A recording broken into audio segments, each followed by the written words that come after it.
হরে কৃষ্ণা। তো একটি এরোপ্লেন তার গন্তব্যস্থলে যাওয়ার জন্য তৈরি হচ্ছিল, আর একটি নির্দিষ্ট সময়ে ওই প্লেনটি ওখান থেকে যাওয়ার জন্য রেডি হলো এবং নির্দিষ্ট সময়ে ওই ট্রেনটি চুপ হরে কৃষ্ণা হরে কৃষ্ণা। তো একটি এরোপ্লেন তার নিজস্ব গন্তব্যস্থলে যাওয়ার জন্য প্রস্তুত হচ্ছিল এবং একটি নির্দিষ্ট সময়ে ওই প্লেনটি ছাড়ল। তো ওই প্লেনের মধ্যে বসে থাকা সমস্ত যাত্রীরা নিজেদের কাজে ব্যস্ত ছিল। একটি ছোট্ট মেয়ে ছিল, সে কিনা একটি গল্পের বই পড়ছিল এবং নিজের মনে মনে এবং একটু চিৎকার করে হাসছিল। তো এমন সময় প্লেনটি একটু কেঁপে উঠল। তো সমস্ত যাত্রীরা ভয় পেয়ে গেল। তো তখন অ্যানাউন্সমেন্ট করা হলো যে সবাই নিজস্ব জায়গায় বসবেন এবং প্লেনটি এমার্জেন্সি ল্যান্ড করানো হবে। তো তারপর প্লেনটি জোরে জোরে নড়তে লাগলো, আর সবাই খুব ভয় পেয়ে গেছিল এই ব্যাপারে, এই ঘটনার জন্য। কিন্তু তখনও পর্যন্ত ওই মেয়েটি গল্প বই পড়ে যাচ্ছিল আর হাসছিল।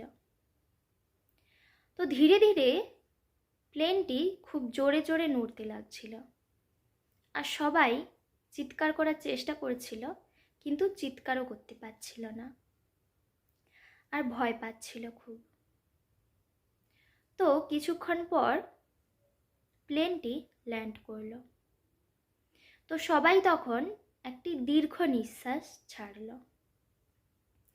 তো ওই ছোট্ট মেয়েটির পাশে বসে থাকা ব্যক্তি ওই ছোট্ট মেয়েটিকে জিজ্ঞাসা করছিল যে আচ্ছা, সবাই তো এই ঘটনাতে খুব ভয় পেয়ে গিয়েছিল, তো তুমি কিভাবে এই ঘটনাতে হাসছিলে এবং নিজের মধ্যে গল্পের বই পড়ছিলে আর হাসছিলে?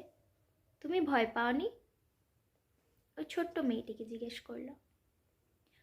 তো তখন ওই মেয়েটি উত্তর দিল যে না, আমি ভয় পাবো কেন, আমি ভয় পাইনি। তো তখন ওই ব্যক্তিটি বলল, কেন তুমি ভয় পাচ্ছিলে না? ছোট্ট মেয়েটি উত্তর দিচ্ছিল যে ওই প্লেন যে চালাচ্ছিল, তো উনি ছিলেন আমার পাপা।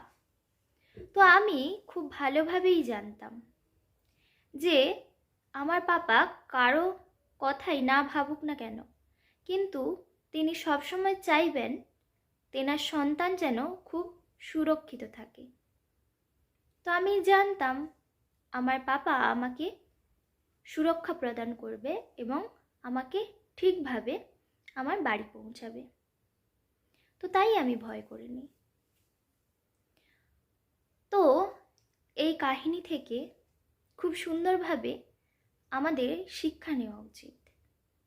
আমাদের জীবনেও বিভিন্ন সময় বিভিন্ন ঘটনা ঘটে বা এরকম পরিস্থিতি আসে যেখানে আমাদের অনেক বিপদ আসে এবং আমাদের বিপদের সম্মুখীন হতে হয়। তো সেই সময় আমাদেরকে ভয় পেলে হবে না, কেবলমাত্র আমাদের মনে রাখতে হবে আমরা হলেন ভগবানের সন্তান এবং ভগবান হলো আমাদের পিতা। তো একজন পিতা কখনোই তেনার সন্তানের খারাপ চাইবে না। তিনি যাই করুক না কেন, ক্ষণিকের জন্য আমাদের মনে হতে পারে যে এই বিষয়টি হয়তো আমার সাথে খারাপ ঘটলো, কিন্তু কিছু সময় পর অবশ্যই আমাদেরকে মনে করিয়ে দেবে যে ওই সময় ওই যেটি ঘটেছিল হয়তো আমাদের ভালোর জন্যই ঘটেছিল। আমাদের পিতা কখনোই আমাদেরকে খারাপ রাখতে বা খারাপ করতে আমাদের সাথে চায় না। তাই সর্বদা সব সময় ভয় মুক্ত হয়ে ভগবানের শরণাপন্ন হওয়া উচিত।